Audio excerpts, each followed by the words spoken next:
Welcome students.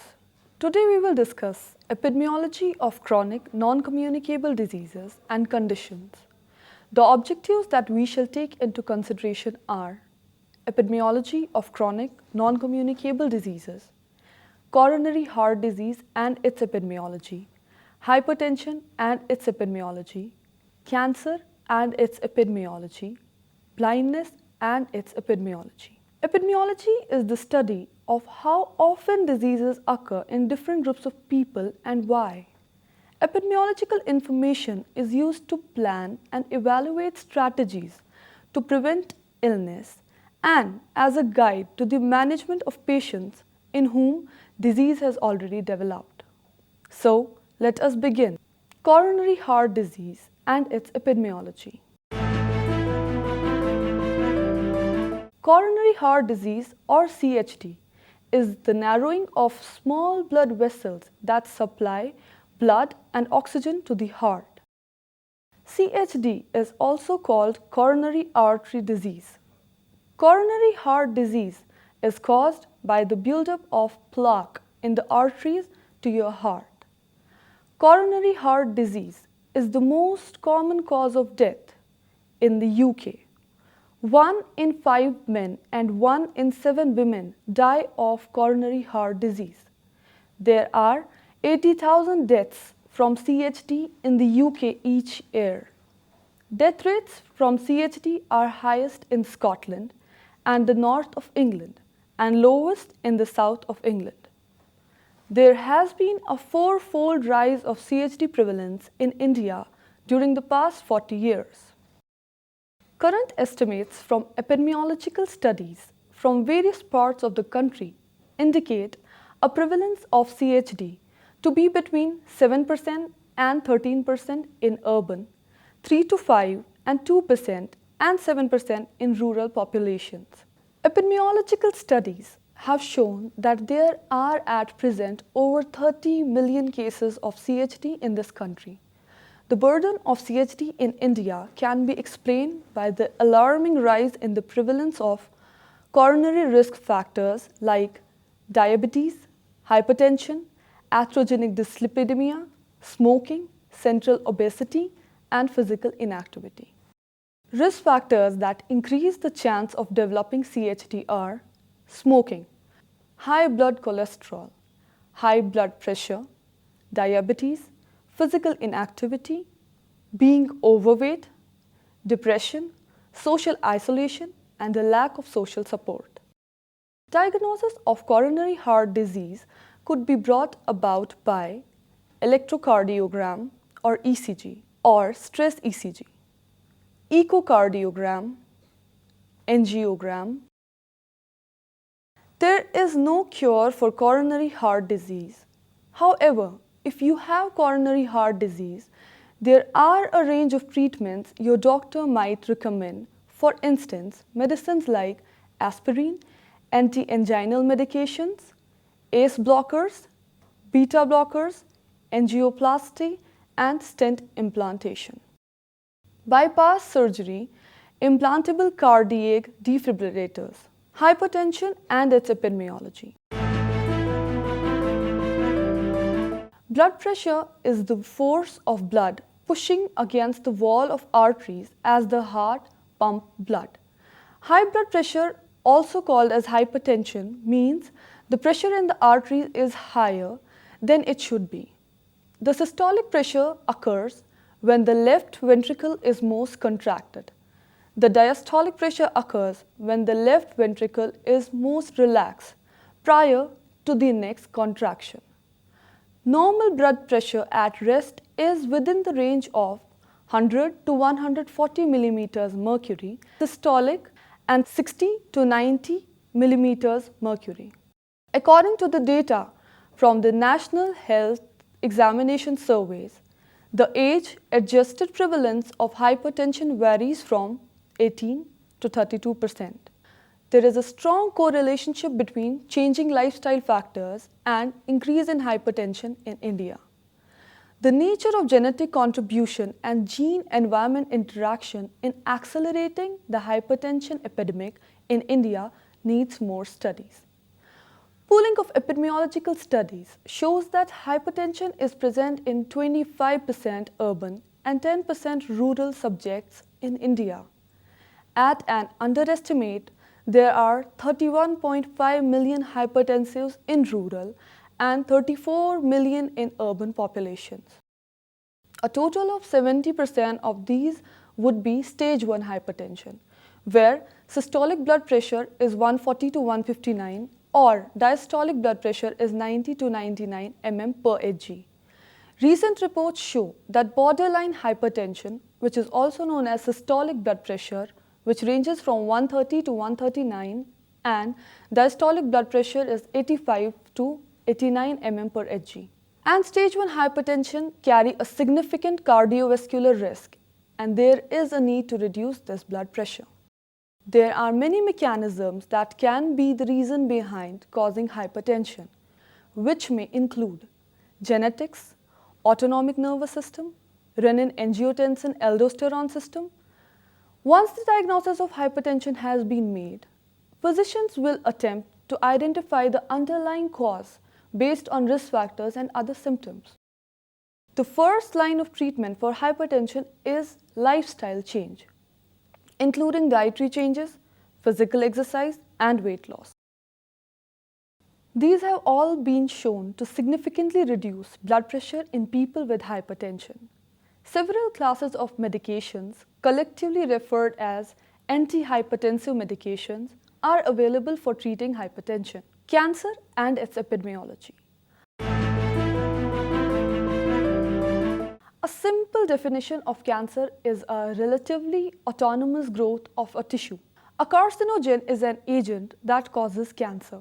A carcinogen may be physical, for example, a radiation, a chemical, for example, a polycyclic hydrocarbon, or biological, for example, a virus. Epidemiology of cancer is the study of the factors affecting cancer as a way to infer possible trends and causes. The study of cancer epidemiology uses epidemiological methods to find the cause of cancer and to identify and develop improved treatments. Cancer is responsible for about 25% of all deaths in the US and is a major public health problem in many parts of the world. According to the National Cancer Registry Program of the Indian Council of Medical Research, or ICMR, more than 1,300 Indians die every day due to cancer.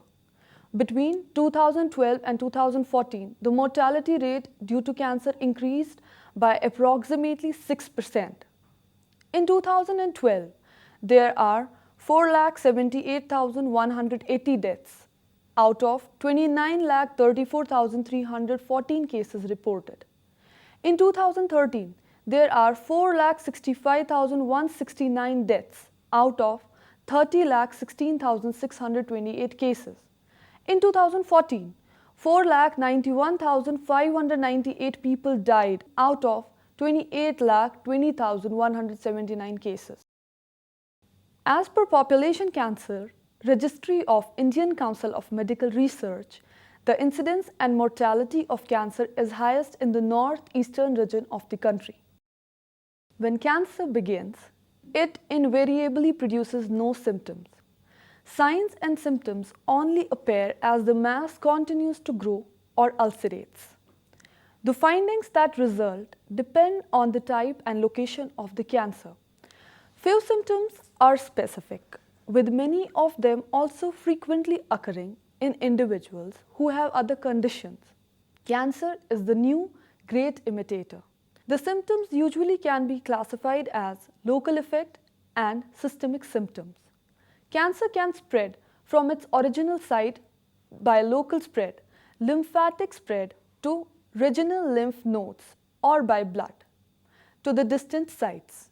This is known as metastasis.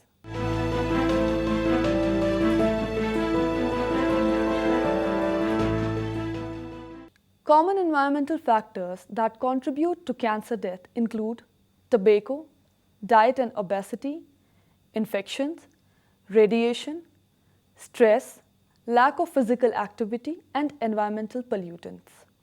It is nearly impossible to prove what caused a cancer in any individual because most cancers have multiple possible causes. Epidemiology of blindness. Blindness is strictly defined as the state of being totally sightless in both eyes. A completely blind individual is unable to see at all.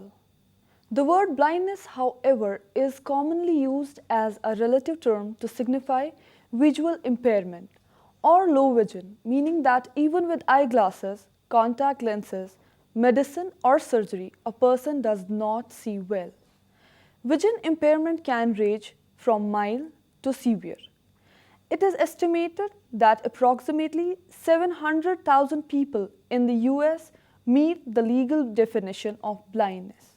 In most states in the US, legal blindness is defined as the inability to see at least 20 to 200 in either eye with best optical correction. Between 80% to 90% of the blindness in the world is preventable through a combination of education, access to good medical care, and provision of glasses. The many causes of blindness differ according to the socio-economic condition of the nation being studied. In developed nations, the leading causes of blindness include ocular complications of diabetes, macular degeneration, and traumatic injuries. In third world nations, where 90% of the world's visually impaired population lives, the principal causes are infections, cataracts, glaucoma, injury, and inability to obtain any glasses. Infectious causes in underdeveloped areas of the world include trachoma, onchocerciasis, and leprosy. The most common infectious cause of blindness in developed nations is herpes simplex. Other causes of blindness include vitamin A deficiency, retinopathy of prematurity, blood vessel disease involving the retina or optic nerve, including stroke, ocular inflammatory diseases, retinitis pigmentosa, primary or secondary malignancies of the eye, congenital abnormalities, hereditary diseases of the eye, and chemical poisoning from toxic agents such as methanol. There are various types of blindness: complete blindness, color blindness, night blindness, snow blindness. Blindness is diagnosed by testing each eye individually and measuring the visual acuity and the visual field or peripheral vision. People may have blindness in one, known as unilateral blindness, or in both eyes, known as bilateral blindness. Historical information regarding the blindness can be helpful in diagnosing the cause of blindness. Poor vision that is sudden in onset differs in potential causes than blindness in progressive or chronic. Temporary blindness differs in cause from that of permanent blindness. The cause of blindness is made by a thorough examination by an ophthalmologist. The treatment of visual impairment or blindness depends on the cause. In the third world nations, where many people have poor vision as a result of a refractive error, merely prescribing and giving glasses will alleviate the problem. Nutritional causes of blindness can be addressed by dietary changes. There are hundreds of thousands of people who are blind from cataracts. In these patients, cataract surgery would in most cases restore their sight. Inflammatory and infectious causes of blindness can be treated with medication in the form of drops or pills. Diabetes and its epidemiology. Diabetes is a condition in which a person has a high blood sugar or glucose level as a result of the body either not producing enough insulin or because body cells do not properly respond to the insulin that is produced. It is known to mankind from the time immemorial and is one of the deadliest diseases prevailing in the world. It is the sixth leading cause of deaths worldwide. The incidence of diabetes mellitus, particularly type 2 diabetes, is increasing dramatically in the United States and other westernized, industrialized societies because of increasing obesity, sedentary lifestyle, and population aging. There are currently 20 million persons with diabetes in the United States, of whom more than 5 million remain undiagnosed. The diabetic population consumes a disproportionate share of healthcare resources because of both microvascular and macrovascular complications. Diabetes is a major cause of new onset blindness, end-stage renal disease, and non-traumatic amputation in the United States. India has nearly 33 million diabetes subjects today, which is briefly contributed by the urban population. The scenario is changing rapidly due to socio-economic transition occurring in the rural areas. Availability of improved modes of transport and less strenuously as in the vicinity have resulted in decreased physical activities. Better economic conditions have produced change in diet habits. The conditions are more favorable for expression of diabetes in the population, which already has racial and genetic susceptibility of the disease. Recent epidemiological data show that the situations are similar throughout the country. Now, the types of diabetes. Type 1 diabetes. This form of diabetes, which accounts for only 5 to 10% of those with diabetes, previously encompassed by the terms insulin-dependent diabetes or juvenile onset diabetes, results from a cellular-mediated autoimmune destruction of alpha cells of the pancreas. Type 2 diabetes. This form of diabetes, which accounts for 90 to 95% of those with diabetes, previously referred to as non-insulin dependent diabetes or adult onset diabetes, encompasses individuals who have insulin resistance and usually have relative insulin deficiency. Idiopathic diabetes. Some forms of type 1 diabetes have no known etiologies. Some of these patients have permanent insulinopenia and are prone to ketoacidosis, but have no evidence of autoimmunity. Although only a minority of patients with type 1 diabetes fall into this category, of those who do, most are of African or Asian ancestry. Gestational diabetes.